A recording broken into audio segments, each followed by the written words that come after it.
Bonjour à toi. Alors aujourd'hui, j'ai l'intention de te parler des erreurs principales que font la plupart des entrepreneurs que j'ai accompagnés dans ma carrière. J'ai recensé les 3 erreurs qui font que aujourd'hui, tu n'arrives pas à vivre de tes dons ou tu n'arrives pas à mettre sur pied ton activité. Mais avant ça, je t'invite à t'abonner à cette chaîne si le contenu t'intéresse et à cliquer sur la petite cloche si tu veux recevoir les notifications. Alors, quelles sont ces erreurs principales que commettent la plupart des starters, la plupart des personnes qui veulent démarrer un projet d'entreprise? La première erreur et la plus courante, c'est de se baser sur l'avis d'autres personnes, sur l'avis extérieur, pour valider si le projet est bon ou mauvais. En général, les personnes que je rencontre, elles ont une idée et elles vont faire valider cette idée auprès de leur entourage.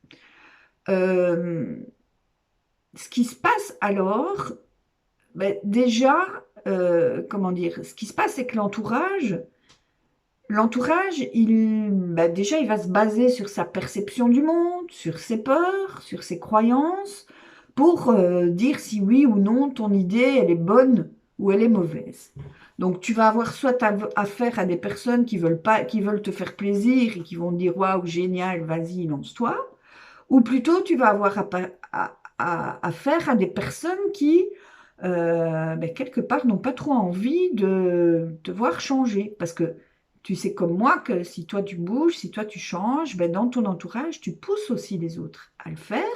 Et donc, quelquefois, tu peux avoir des personnes qui, soit parce que ça les fait bouger et qu'elles n'ont pas envie de te voir changer, qui te disent, ben non, on n'y va pas, l'entrepreneuriat c'est dangereux, ou soit c'est vraiment des personnes, la plupart, elles veulent ton bien, sauf que elles regardent ça avec leurs lunettes, leurs filtres. Si ce sont des personnes qui ne connaissent rien dans l'entrepreneuriat ou qui ont retenu, évidemment, on retient toujours les choses qui se passent mal, qui ont en tête des exemples ou des histoires qui font, qui démontrent que l'entrepreneuriat c'est dangereux, elles vont te décourager à créer l'activité qui te convient.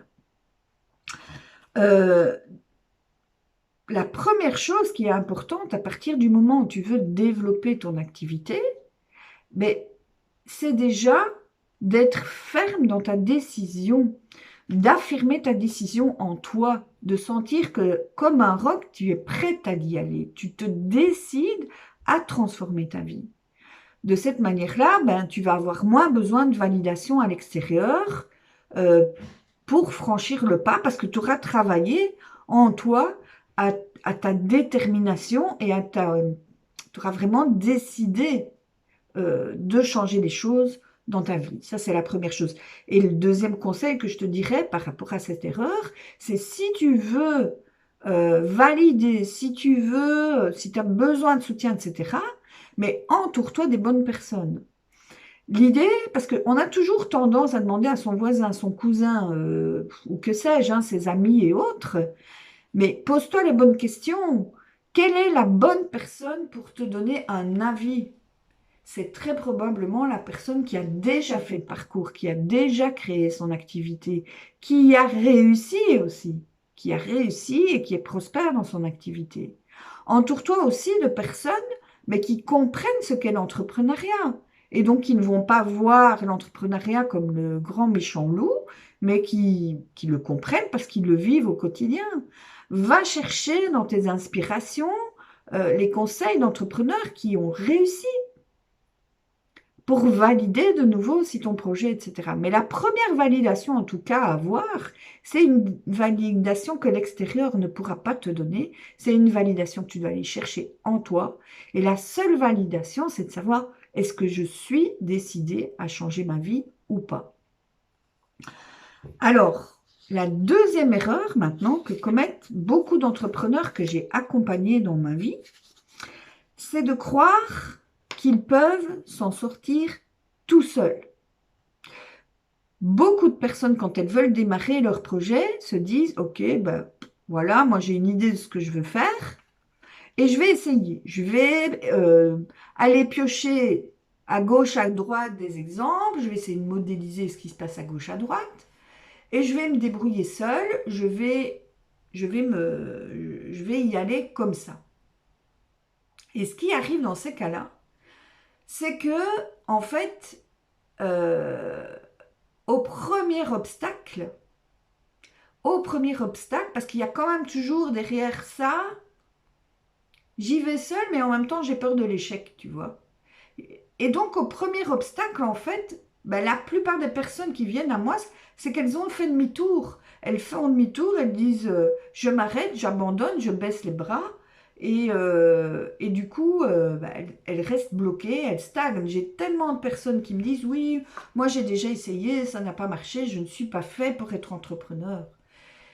Et j'ai envie de dire, et c'est d'ailleurs tu vois, aux États-Unis ou au Royaume-Uni, quand tu as déjà raté un projet d'entreprise, tu es plus éligible à l'entrepreneuriat, hein. C'est vraiment une croyance européenne, ça, de dire, OK, c'est pas bon, l'échec, etc.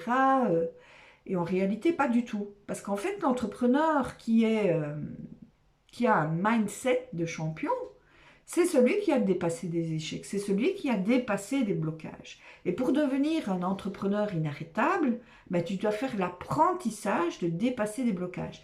Et très probablement, les obstacles qui arrivent à toi, c'est plutôt des pépites que des problèmes en fait. Parce que ces obstacles, ils vont t'apprendre à grandir. Une fois que tu les auras dépassés, tu vas construire en fait un mindset de champion en tant qu'entrepreneur.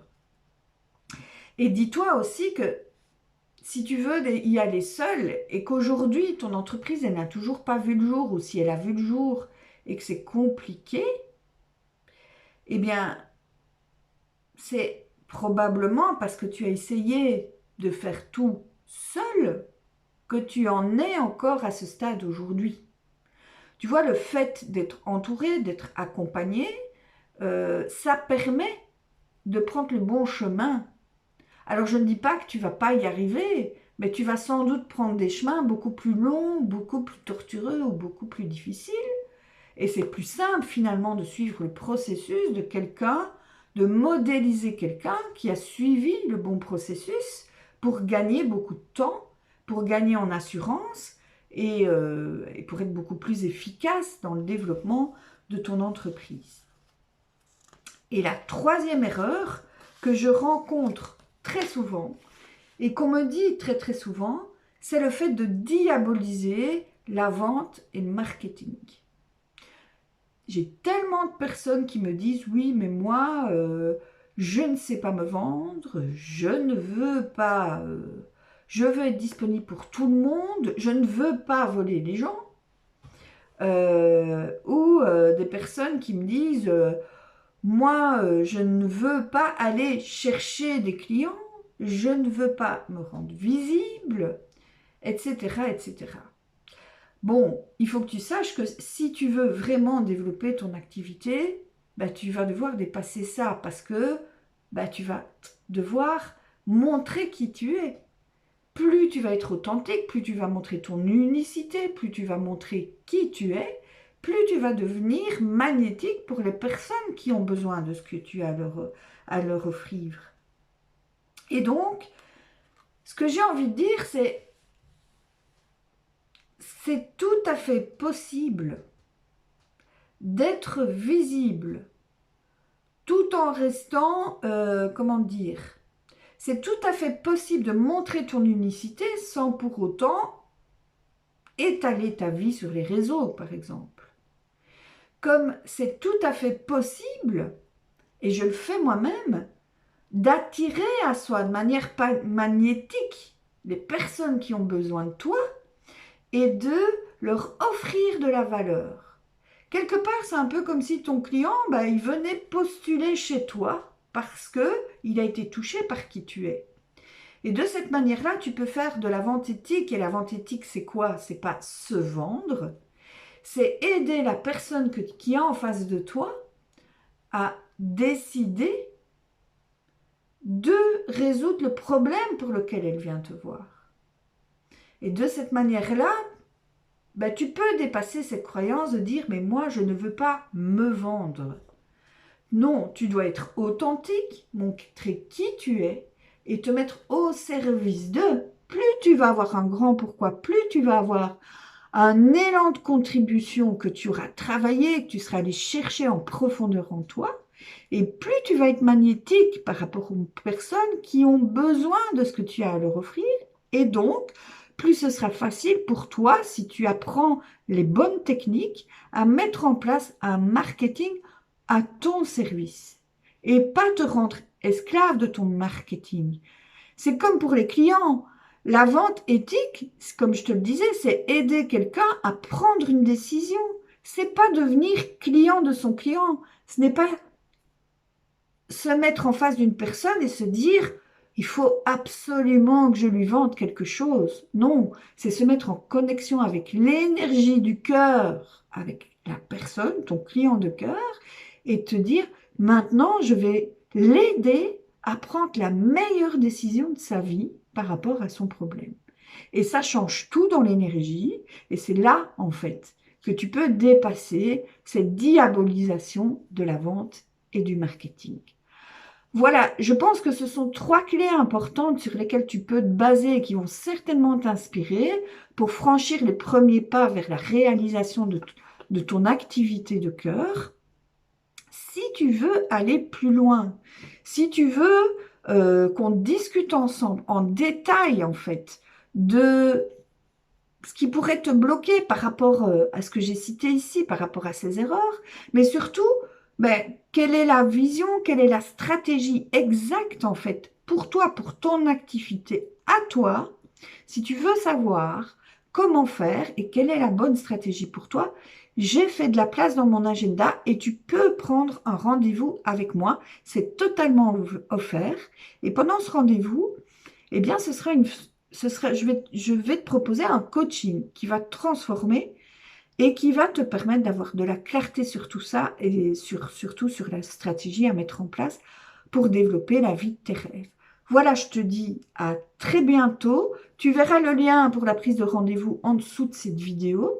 Et je te dis à très bientôt pour un prochain sujet. Ciao!